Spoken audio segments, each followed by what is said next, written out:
projeto Dignificando os Direitos está começando hoje, dia 14 de abril. A gente está aqui na Livraria Saraiva, do prédio de Bela Shopping. Eu sou a Carmela Gruni. Agradeço a presença de vocês, a presença do professor Salah Khaled, que está aqui do meu lado.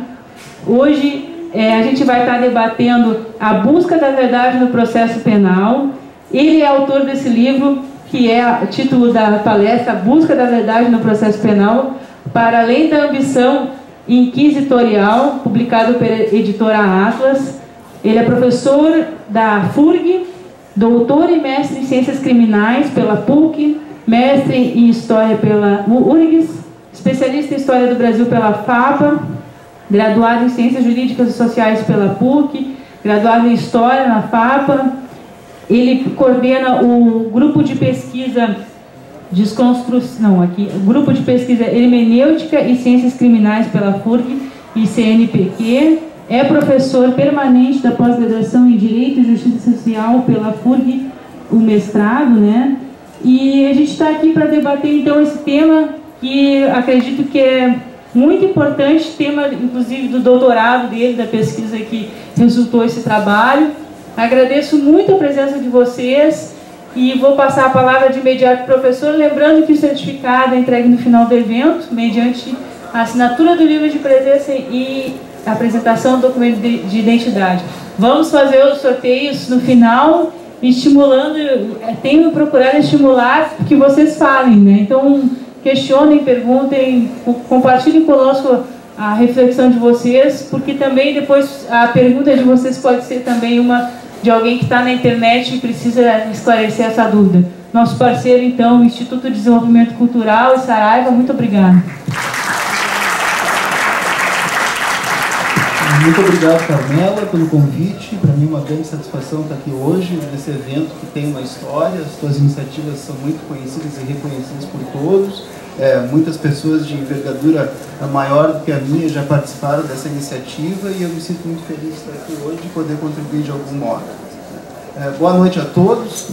Em primeiro lugar, gostaria de dizer que são heróis, né, porque afinal de contas enfrentaram uma tempestade para estarem aqui hoje à noite e escutar um árabe louco falar sobre verdade. Olha, realmente, eu espero que a Saraiva tenha um brinde disponível e que vocês ganhem alguma coisa na saída, né? Porque vir até aqui debaixo de um caldo desses para escutar as minhas loucuras realmente é digno de alguma espécie de recompensa. Bom, o que eu vou discutir então com vocês hoje é basicamente esta obra publicada pela Atlas, que é a minha tese de doutorado, que foi orientada pelo Auri, né? Foi um casamento aí de 6 anos com o Auri, o TCC no mestrado e no doutorado. Efetivamente é um trabalho que está tendo um reconhecimento razoável por parte do público acadêmico, fundamentalmente porque é uma leitura diferente acerca da questão, na verdade, do processo penal. Eu não teria aqui a arrogância de dizer que resolvia a questão da verdade no processo penal, não teria aqui a arrogância de dizer que disse, afinal de contas, a verdade sobre o problema da verdade, até porque isso me conduziria a um paradoxo, mas é um trabalho que tem sido reconhecido como uma tese, por dizer algo de novo, é um trabalho inédito, é um trabalho trans e multidisciplinar, né? E por isso talvez represente um choque para aqueles que estão mais acostumados com uma linguagem normativa, né? Mas penso que para que o direito avance, para que a gente deixe de reproduzir as mesmas velhas práticas autoritárias, é preciso repensar o já pensado, é preciso reconstruir a linguagem. O direito está repleto de categorias, repleto de conceitos que capacitam o direito e fundamentalmente as práticas punitivas através do direito para a violência. Então, no meu trabalho, na verdade, existe uma dupla ambição, digamos assim, uma ideia de reconstrução da linguagem, uma ideia de reconstrução do conceito de verdade no processo penal e, por outro lado, como não poderia deixar de ser, até porque, afinal de contas, é uma ciência social aplicada, uma intenção de que esse trabalho tenha um sentido, tenha um propósito, tenha uma finalidade, que ele tenha efetivamente uma penetração na jurisprudência, que, quem sabe, ele leve os nossos magistrados a reconsiderarem certas práticas, certas atitudes, que eventualmente leve tais magistrados a compreenderem o que está efetivamente em jogo neste jogo, que é o jogo do devido processo legal. Bom, Como eu tenho dito por aí em várias palestras, eu poderia aqui atacar essa questão, a questão da verdade no processo penal, a partir de dois eixos. O primeiro desses eixos seria o eixo do lugar, ou seja, a questão do lugar da verdade dentro de um sistema processual penal. Qual é o lugar, afinal de contas, que a verdade deve ocupar dentro do sistema processual penal? Por um lado, nós temos um conceito hegemônico, um conceito que ainda é adotado pela maioria dos autores, que é o conceito de verdade real. Esse conceito coloca a verdade em um lugar canônico no sistema processual penal. A verdade se transforma em objetivo a ser buscado e efetivamente alcançado pelo juiz no processo. A minha leitura parte de um pressuposto. Quando se diz que o processo deve ter como horizonte a busca da verdade, se aceita, se compactua com o processo penal do inimigo. É justamente contra isso que eu me insurjo. Portanto, uma verdade que ocupe um lugar canônico, um lugar hegemônico, não me interessa. Por outro lado, a expulsão pura e simples da verdade também não seria interessante. Por isso eu digo, e talvez se isso não parece tão claro inicialmente ao longo da palestra, eu espero que fique, que a verdade no processo penal é uma questão de lugar. Quem percebeu isso foi Rui Cunha Martins. Eu usei essa intuição do Rui como uma forma de repensar o lugar da verdade no processo. Por outro lado, a questão da verdade no processo penal não se trata e não se reduz unicamente a uma questão de lugar. Ela também tem um elemento de crença, um elemento de aposta, um elemento de fé. Se esse conceito, a verdade real, permanece sendo um conceito hegemônico, se esse conceito, embora pertencente a uma estrutura argumentativa que nos remete à Inquisição, ainda permanece sendo um conceito aceito, é porque as pessoas acreditam nele.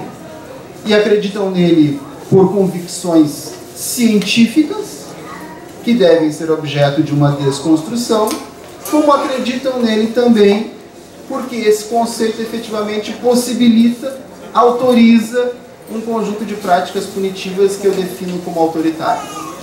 Portanto, a nossa intenção aqui hoje seria de discutir a questão da verdade, tanto sob a ótica do lugar, qual é o lugar apropriado para a verdade, dentro de uma estrutura processual penal democrática, e, de outro lado, desconstruir essa crença naquilo que não poderia ser chamado de outra coisa que um mito, que é a ideia de uma verdade real, alcançável através do processo, por um magistrado que efetivamente parte em busca dela. E quando eu digo que eu tenho uma intenção de desconstrução dessa ideia de verdade, tanto sob o aspecto de crença, quanto sob o aspecto de lugar, eu digo que eu, enquanto jurista, rejeito um processo penal do inimigo, que remete à Inquisição, processo penal que ainda permanece sendo, talvez, o processo penal dominante para a maioria dos nossos operadores do direito, e defendo um outro processo penal, um processo penal fundado na dignidade da pessoa humana e não na ideia de inimigo.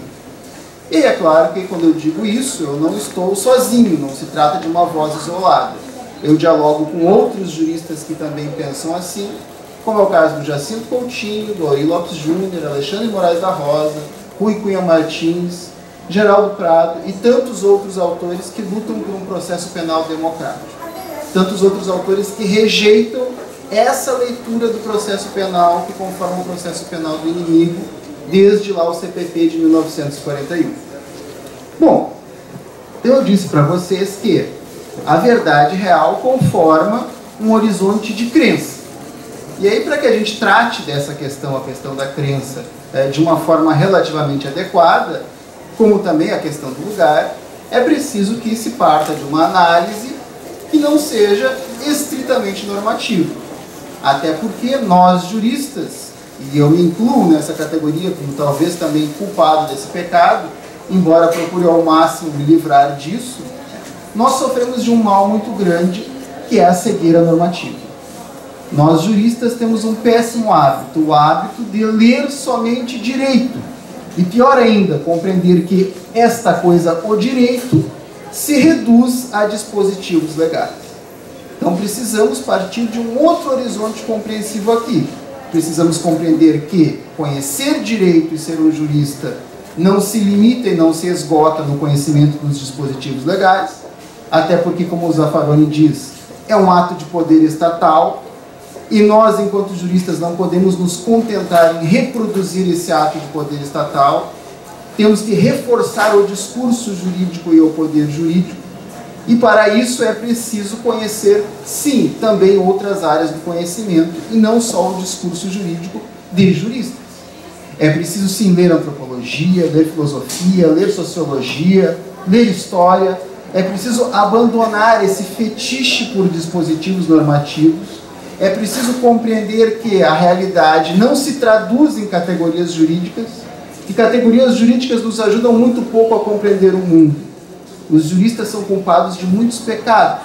Eles são culpados de terem criado um sistema de categorias que não dialoga com a realidade, de terem transformado essas categorias em um objeto de adoração, de fetiche, e de se preocuparem mais com a forma com que essas categorias se relacionam umas com as outras, do que propriamente com a catástrofe que elas capacitam no mundo real. Portanto, é preciso confrontar o pensamento jurídico e as categorias jurídicas com a realidade, com o mundo, porque se não fizermos isso, continuaremos compactuando com violência e com barbárie. E é desde esse horizonte compreensivo que eu paro. É preciso confrontar os conceitos com a realidade, e para que a gente tenha conceitos mais carnudos, mais qualificados, é preciso sim dialogar com outros saberes. O direito sofre de um mal, que é esse mal do isolamento. E o isolamento gera uma espécie de doença, gera um saber viciado. É preciso abrir a janela e deixar que a luz do sol entre lá dentro.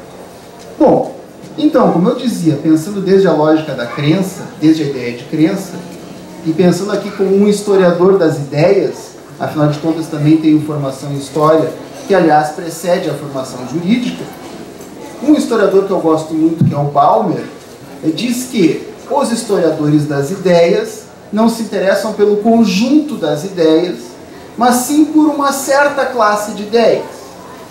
Que ideias são essas? Ideias em que se acredita.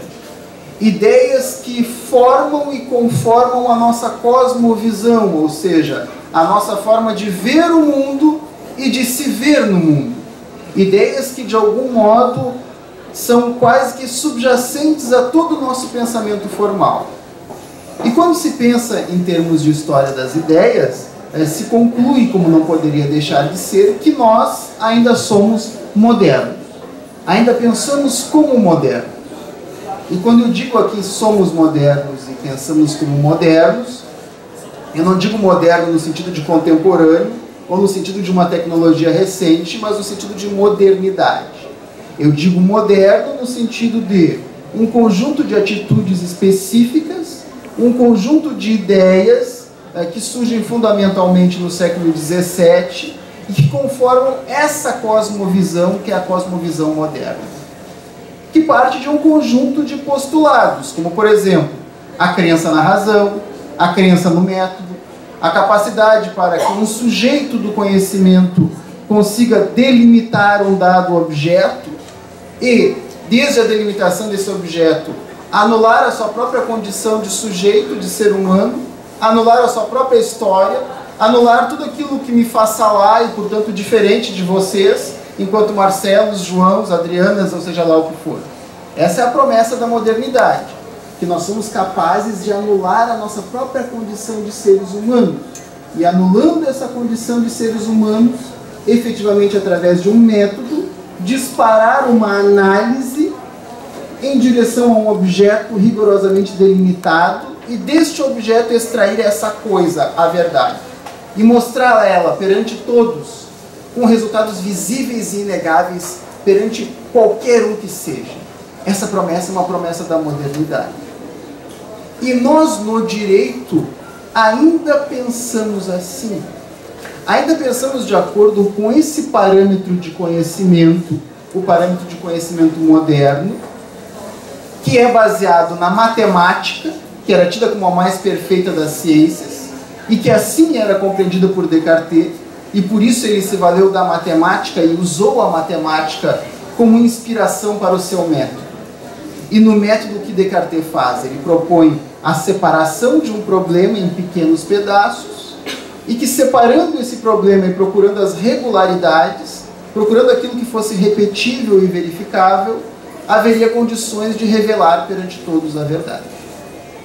O Galileu dizia que o mundo é um livro, e que este livro foi escrito em uma linguagem, a linguagem da matemática. Este é, digamos assim, o parâmetro, o paradigma que funda essa matriz mais relevante do conhecimento, que é a matriz moderna, que permanece sendo dominante hoje no direito. Bom, a ironia que existe aí é que as chamadas ciências exatas, que deram vazão a essa leitura matemática e geométrica do mundo, já abandonaram a exatidão há muito tempo. Enquanto nas chamadas ciências exatas, eles estão falando desde o início do século XX em relatividade, e falam nas últimas décadas em física quântica, em teoria do caos, em efeito borboleta.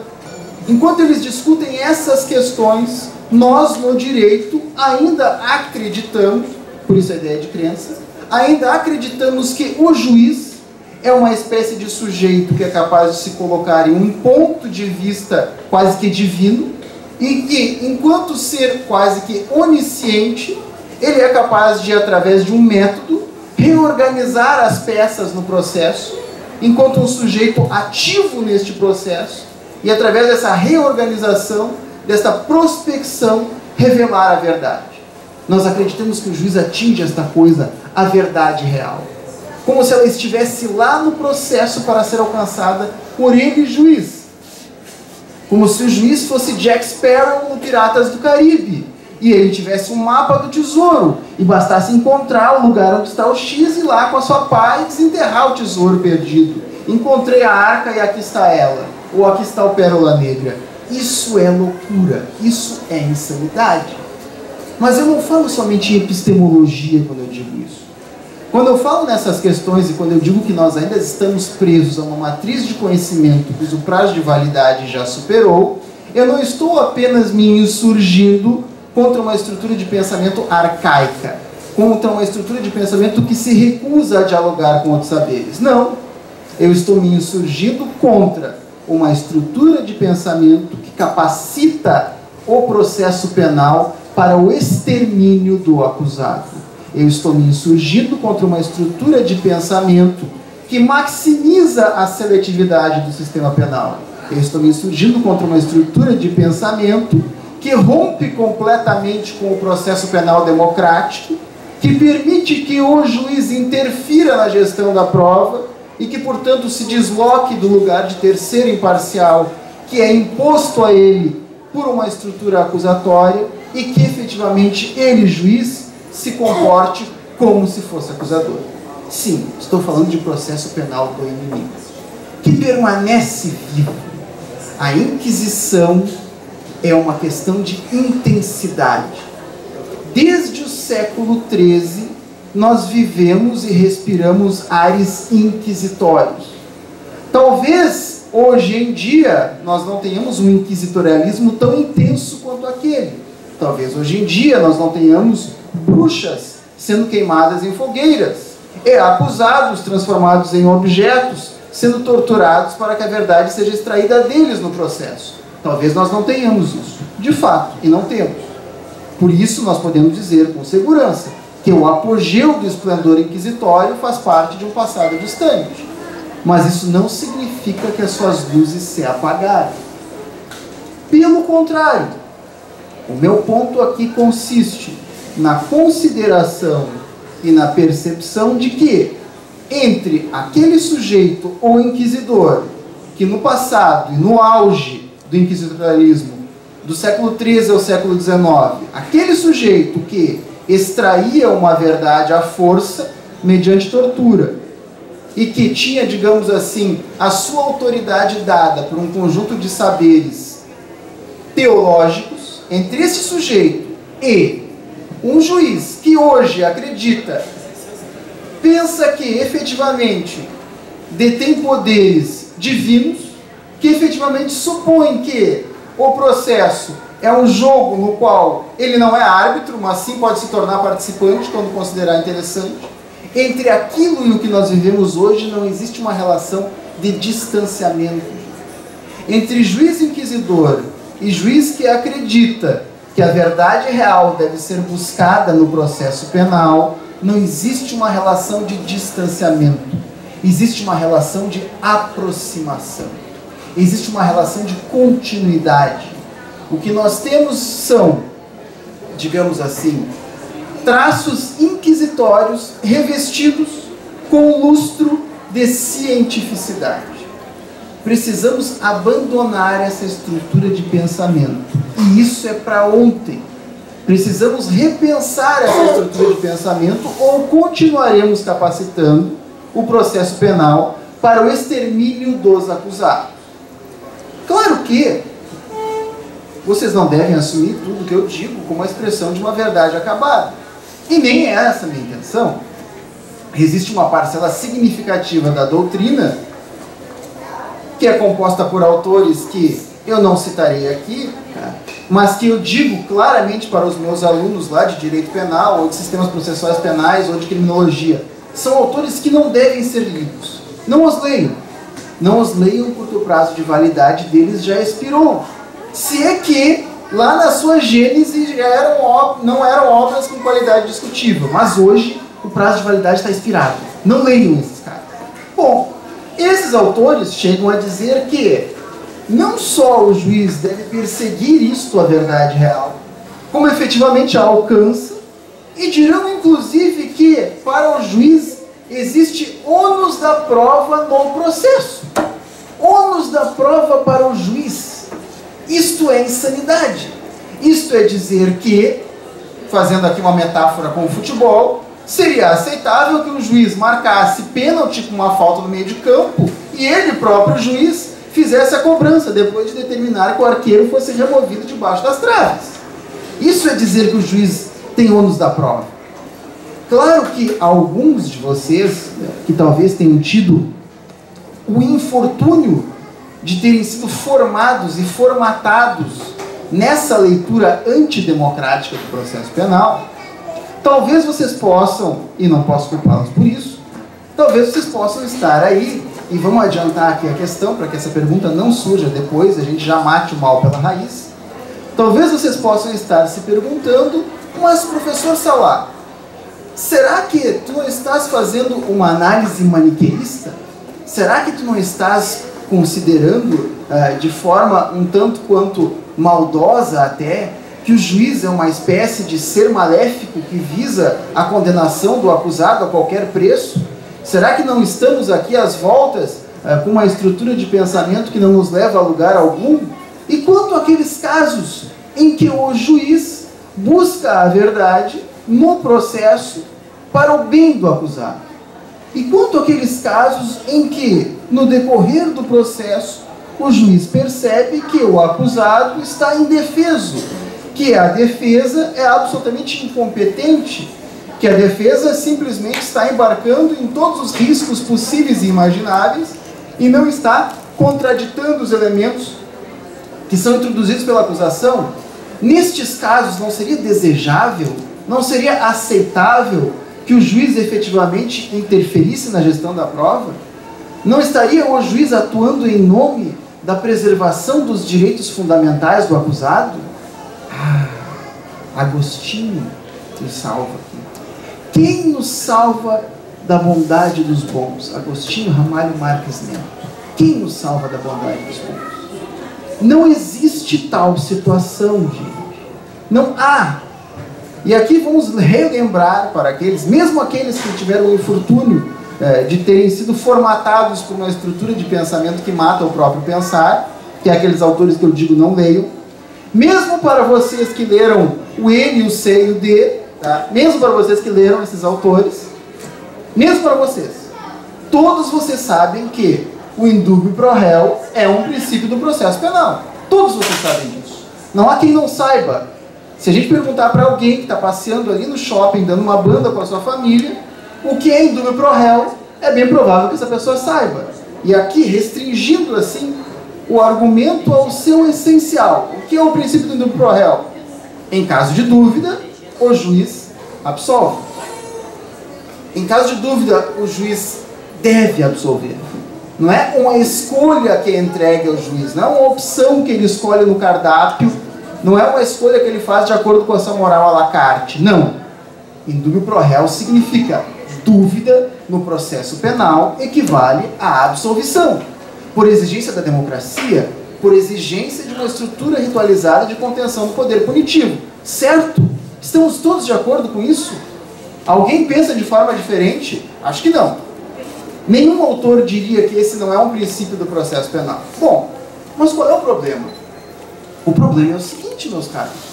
O problema é que essa estrutura de pensamento que diz que o processo tem como finalidade a busca da verdade, essa estrutura de pensamento que aceita que o juiz interfira na gestão da prova, ela abre uma outra alternativa para o juiz. Qual é essa outra alternativa? Que todos vocês conhecem, e não é preciso aqui citar dispositivos. A alternativa é a seguinte, que em caso de dúvida, o juiz pode continuar a fazer um trabalho prospectivo de busca da verdade. Que em caso de dúvida, o juiz pode solicitar novas diligências, ou requerir testemunhas, ou determinar novas perícias. Mas só um pouquinho. Indúbio pro réu é absolvição, ou não é absolvição? Ou dúvida significa que o juiz pode continuar a perseguir a verdade? Aqui existe uma escolha irrenunciável. E vocês sabem por que não existe nenhum caso em que o juiz possa buscar a verdade para salvar o acusado? Por um motivo muito simples. Dúvida é absolvição. Não há como fugir disso. Se ele está em dúvida, ele tem que absolver. Ele deve absolver. Não há por que procurar novas provas, senão para condenar. Quando o juiz se comporta dessa forma, quando diante da dúvida ele não absolve, mas sim permanece buscando a verdade, porque pensa que essa é a sua função como uma espécie de vingador social, quando isso acontece, nós exterminamos o processo penal democrático. Não basta, como dizem esses autores defasados e superados, dizer que no Brasil existe uma separação de funções de acusar e julgar, porque existe um acusador que é distinto do juiz ou Ministério Público, e portanto o processo é acusatório. De que adianta termos uma separação inicial de funções, se no decorrer do processo é aceitável que o juiz se comporte como acusador? De que adianta essa separação inicial de funções, se no decorrer do processo o juiz pode assumir o lugar de acusador e partir em busca de uma prova cujo sentido não é outro que a condenação? Está liquidado, morto e destruído o processo penal democrático. E isso é inaceitável. Os autores que ainda pensam dessa forma reproduzem como se fossem as próprias escrituras sagradas a exposição de motivos do Código de Processo Penal de 41, do então ministro Francisco Campos. Eles a reproduzem como se fosse uma espécie de dogma acabado e inatacável. E lá na exposição de motivos do Francisco Campos, que convenhamos, estamos falando do CPP, de 41, qual era a realidade política do Brasil em 41? Estado Novo. Um sistema e uma estrutura que perseguia e exterminava todos os inimigos políticos de Vargas. Logo, um dispositivo legal e um conjunto de dispositivos de um período autoritário da história brasileira. Lá na exposição do Francisco Campos, ele também diz uma outra coisa, que mostra o quanto o nosso CPP de 41 é inquisitório. O que ele diz lá? Que se o acusador, se isso não é inquisição, eu não sei o que é, se o acusador pede a absolvição, o juiz mesmo assim pode condenar.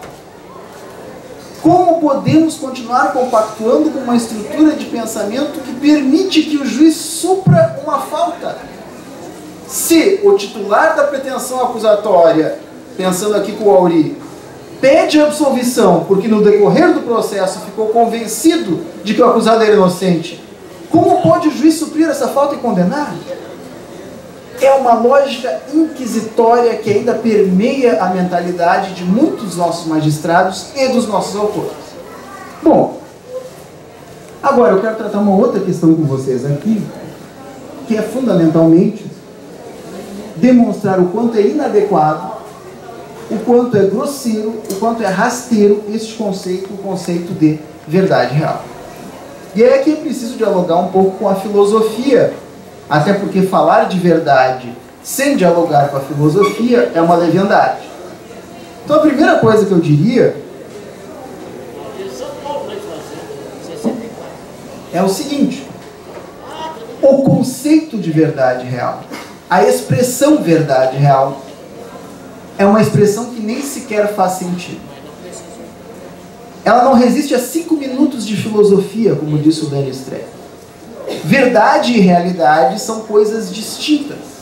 Elas não podem estar na mesma expressão. Quando eu digo verdade real, o que eu estou tentando dizer, mas não digo, por isso digo conceito inadequado, é que existe uma verdade, ou seja, um juízo acerca de algo que é externo a este juízo, que é a realidade. Ou seja, um juízo de alguém que diz que a coisa externa ao meu pensamento, o copo, será verdadeiro se isto for um copo. Verdade correspondente ao real.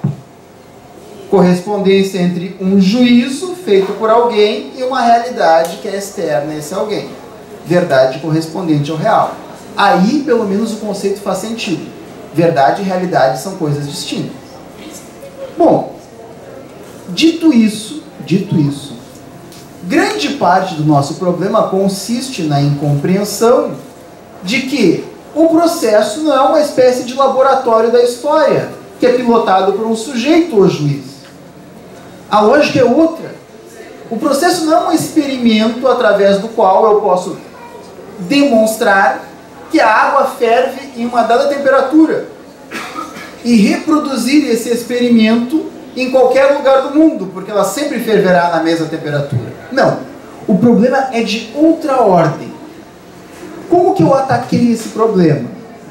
E aqui eu pedirei a vocês que já foram heróis, vindo até aqui debaixo desse dilúvio, que se libertem das amarras da preguiça mental que o direito nos impõe, porque a leitura e a formação jurídica muitas vezes nos emburrece, e que façam uso do poder de abstração de vocês, que com certeza ainda existe e está aí dentro de vocês, e não foi morto completamente por uma formação jurídica, né, que muitas vezes é dedicada somente à reprodução do mesmo.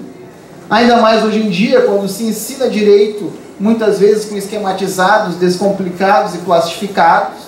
Plastificado é aquilo que o cara vai ler na última hora no chuveiro antes de fazer a prova, no desespero total. Bom, mas ainda existe dentro de vocês a capacidade para reflexão, porque afinal de contas são humanos e é isso que nos torna humanos, a capacidade de ir para além do mesmo. Heidegger, que é a minha matriz filosófica inicial para tratar da questão da verdade, disse o seguinte: ele disse que o passado deveria nos causar perplexidade. O que Heidegger quis dizer com isso? Usando aqui o exemplo do Heidegger, Heidegger diz que quando eu tenho em mãos um pedaço de um templo grego, eu não digo que tenho em mãos um pedaço do passado. Sim, nós pensamos dessa forma. Tenho em mãos um pedaço do passado. Mas este pedaço do passado que eu tenho em mãos, este resto daquilo que foi do templo grego, ele não é o todo. Ele é apenas aquilo que restou. O todo está para além do meu alcance. Eu não só não tenho o templo grego todo em minhas mãos, como fundamentalmente não tenho o mundo que produziu aquele artefato cultural que é o templo grego. Então eu tenho uma presença, o pedaço do templo grego, e ao mesmo tempo eu tenho uma grande falta. Poderia usar aqui outra imagem e dizer que eu tenho algumas peças do quebra-cabeças, mas eu não tenho muitas delas. Talvez eu não tenha a maioria delas, inclusive. Bom, a expressão filosófica, pensando juntamente com a filosofia hermenêutica, com a hermenêutica filosófica que eu utilizei a partir do Paul Ricoeur para discutir essa questão, foi a ideia do rastro.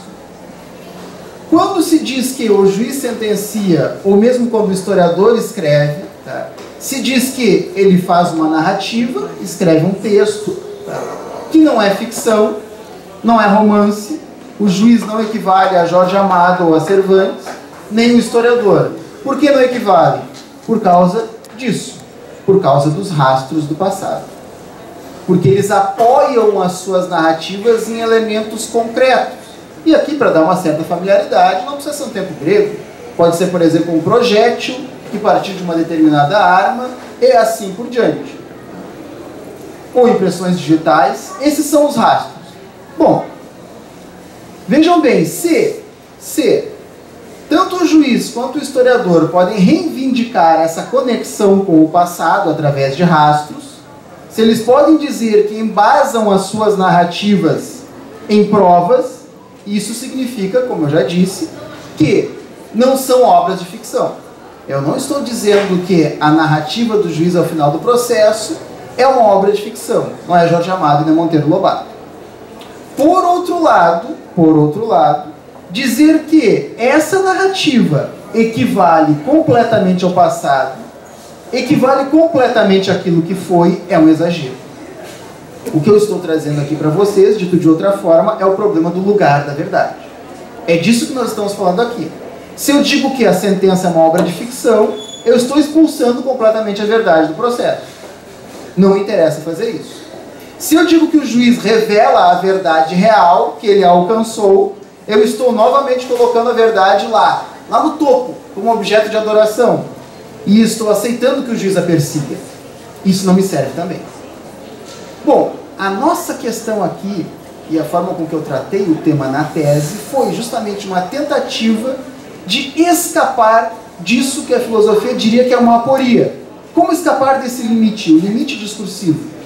O processo penal não conseguiu encontrar até hoje um conceito de verdade que seja satisfatório, que seja adequado à sua complexidade. E foi isso que eu tentei fazer.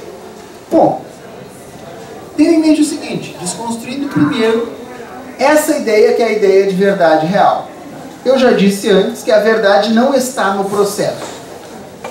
Dizendo isso de outra forma, agora eu diria o seguinte: se o juiz encontrasse no processo a verdade, tudo seria muito simples. Ele pegaria esta coisa que ele encontrou, a verdade, e anexaria ela, a verdade, ao processo. Anexaria esta coisa que ele encontrou, a verdade, como vocês anexam um arquivo a um e-mail. E lá estaria a verdade como um attachment, que poderia ser acessado por qualquer um. E aí todos veriam o Joãozinho matando a Mariazinha com uma faca nos miolos, no estacionamento do Praia de Belas, no dia de hoje, uma sangueira desgraçada, a mídia, tudo estaria ali, anexado e visível perante todos. E aí na sentença nós teríamos o quê? Tão somente dispositivos legais aplicáveis. Perfeito, ali está a verdade, foi encontrada pelo juiz e está anexada. Isso é possível, gente? A verdade é alcançável ou encontrável no processo como exigiria esse conceito de verdade correspondente? Não, não é possível. Existe uma falta aqui. A verdade não está no processo, e mesmo os autores mais tímidos que eu dirão que no processo nós não temos os fatos, nós temos enunciados sobre os fatos. Nós temos uma argumentação da acusação, uma argumentação da defesa. Essa argumentação não é apenas um relato sobre os fatos, ela inclui uma estratégia de convencimento que visa a captura psíquica do juiz. Ela agrega também uma linguagem jurídica aos fatos. Tudo isso faz com que esse elemento que está no processo seja muito diferente, seja uma outra coisa em relação ao Joãozinho esfaqueando a Mariazinha lá no estacionamento do Praia de Belas hoje. É uma outra coisa. Bom, como o juiz não tem isto aqui, pessoal, como ele não encontra esta coisa, a verdade, no processo penal e não tem como anexá-la, ele tem que suprir essa falta de alguma forma. Como que ele supre essa falta? Ele supre essa falta escrevendo. ele vai lá e conta uma historinha. Na noite do dia 14 de abril de 2015, o acusado, esfaqueou Mariazinha no estacionamento. É texto. É uma história que é escrita por alguém, o juiz. Não é a revelação perante o mundo de uma verdade real, mas sim uma historinha que é escrita por alguém numa folha de papel. Bom, qual é o regime de verdade disso? De uma história que é escrita por alguém, o juiz, numa folha de papel. Isso é a verdade real? Não, é uma outra coisa, gente. Ele está suprindo uma falta. Ele não tem os fatos na mão e, portanto, vai suprir essa falta com texto. Bom, qual é o regime de verdade? Já estou quase encerrando, por favor, não disparem em retirada. Qual é a forma, então, mais adequada de nós nomearmos isto que é a reconstrução narrativa dos fatos no processo penal? A verdade no processo penal não é encontrada pelo juiz. A verdade no processo penal é produzida pelo juiz. A verdade no processo penal não é aquilo que se encontra, é aquilo que se produz. É uma história que é escrita pelo juiz enquanto ser no mundo, ser de carne e osso, como eu e vocês. Uma história em que ele externa narrativamente a sua convicção e diz que, sim, o acusado, para efeito da sentença condenatória, é de fato responsável pelos fatos que lhe são imputados, o fato é típico, antijurídico e culpável. Bom, qual é o regime de verdade adequado para isso? Eu sustento que é o da analogia. Analogia, Salah? Tu nos manteve aqui até essa hora, sabe-se lá que dilúvio está caindo na rua, para falar em analogia. Explico o que eu quero dizer com isso. Vocês, juristas, sabem o que é uma analogia. Diante de uma dada situação concreta, eu não tenho o dispositivo que eu preciso para tratá-la adequadamente. Como eu não tenho esse dispositivo, como eu tenho essa falta, o que eu faço? Eu procuro no ordenamento jurídico um outro dispositivo, eu uso aquele outro dispositivo como se fosse o que eu preciso, mas não existe. Como se fosse. Ser como e não ser. Estão entendendo? A relação é de substituição e não de correspondência. Bom, eu esclareço isso de uma outra forma agora que todos entenderão, caso não entenderam ainda. Eu sou um técnico de um time do interior. O meu time é formado por um bando de toscos. Os caras não jogam nada. Eles chutam mais uns aos outros do que a bola. Mas como eu sou um cara ambicioso e quero ser um grande técnico e ganhar uma fortuna, eu quero que o meu time jogue com o esquema tático do Barcelona. O esquema tático do Barcelona?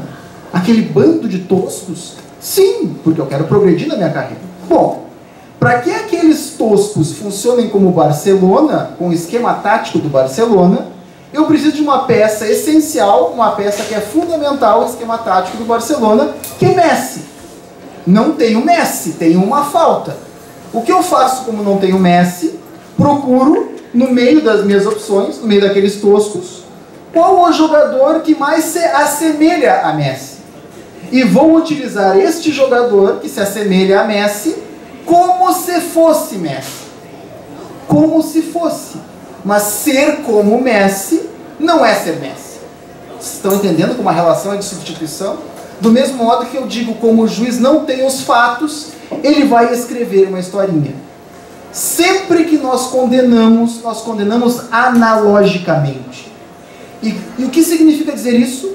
Significa dizer que, se a verdade no processo penal é produzida analogicamente pelo juiz, isso significa dizer que em toda condenação, toda e qualquer condenação, mesmo naquela condenação que aparente ser mais inequívoca, mesmo naquela condenação que aparente destruir de forma irremediável a presunção de inocência do acusado, mesmo nesta condenação, sempre restará um nível irredutível de incerteza. Sempre restará um nível irredutível de dúvida. porque é insuperável a distância que nos separa do passado, e a possibilidade de que nós tenhamos condenações equivocadas é gigantesca. E a grande ironia que consiste no fato de que, quando nós dizemos que o juiz pode e deve perseguir a verdade, nós estamos maximizando a quantidade de condenações equivocadas. Nós estamos apostando em uma estrutura que já foi historicamente demonstrada como apta à produção de erros, porque gera o primado da hipótese sobre os fatos, porque a nossa consciência nos é opaca. Gente, quando eu falo em imparcialidade, eu não estou falando de uma imparcialidade da pessoa do juiz. Nós não temos como saber se alguém é imparcial, quando esse alguém é imparcial e o quanto ele é imparcial. Não temos como saber. Nós precisamos de uma estrutura processual penal que fixe o juiz em um lugar de imparcialidade. Nós precisamos de uma estrutura processual penal pautada pelo devido processo legal, paridade de armas, regras do jogo, e que, observando essas regras, o juiz não interfira na gestão da prova. É disso que nós precisamos, imparcialidade como um atributo sistêmico. O juiz não interfere na prova porque o sistema acusatório não permite que ele o faça, porque o sistema acusatório e democrático não permite que ele o faça. E uma última provocação aqui seria também a seguinte: todos vocês, estudantes de direito, aí sabem que o direito penal não admite analogias criminalizantes. Todos vocês sabem disso. Por outro lado, vejam bem, todas as nossas condenações, pelo menos é o que eu sustento, são analógicas. Claro que não se trata da mesma coisa, alguém me dirá, eu já me adianto ao questionamento. Mas, se uma instrumentalidade processual penal deve ter o seu sentido demarcado pelo direito material ao qual ela está conectada, e é tudo isso que se defende, que o processo penal seja pensado de acordo com categorias condizentes com a sua complexidade, e logo, adeus teoria da gambiarra processual, adeus TGP. Se uma estrutura processual penal deve ser pensada de forma conectada ao direito material, ao qual ela se conecta, sim, há uma provocação pertinente aí quando eu digo que as condenações são analógicas. Claro que, e aqui eu me conecto com o Auri, e pago um certo tributo ao orientador, quando ele diz que a verdade é contingente. Sim, ao final do processo pode ser que a condenação seja acertada. Pode ser que quando se condena, realmente a decisão seja acertada e de fato o Joãozinho tenha enfiado uma faca no melão de Mariazinha no estacionamento do Praia de Belas na noite de hoje. E quando se condena corretamente. E não se está se falando aqui em não condenar. Embora, diga-se de passagem, o próprio Ferraioli, que foi muito mais tímido que eu, tenha dito que, se as condições de verdade do processo penal fossem seguidas à risca, isso implicaria na paralisia de toda a jurisdição penal. Quem dirá com o que eu digo. Mas sim, fechando a conclusão, pode ser que a condenação seja acertada ao final, mas existe uma chance imensa de que ela não seja. E nós temos e precisamos ter uma estrutura que efetivamente obedeça aos rigores da forma, do devido processo legal, que esteja pautada por uma leitura em conformidade constitucional do processo penal, para que tenhamos um processo penal não mais do inimigo, mas sim um processo penal democrático, fundado na dignidade da pessoa humana. Obrigado pela paciência, gente. Foi um prazer ter estado aqui hoje.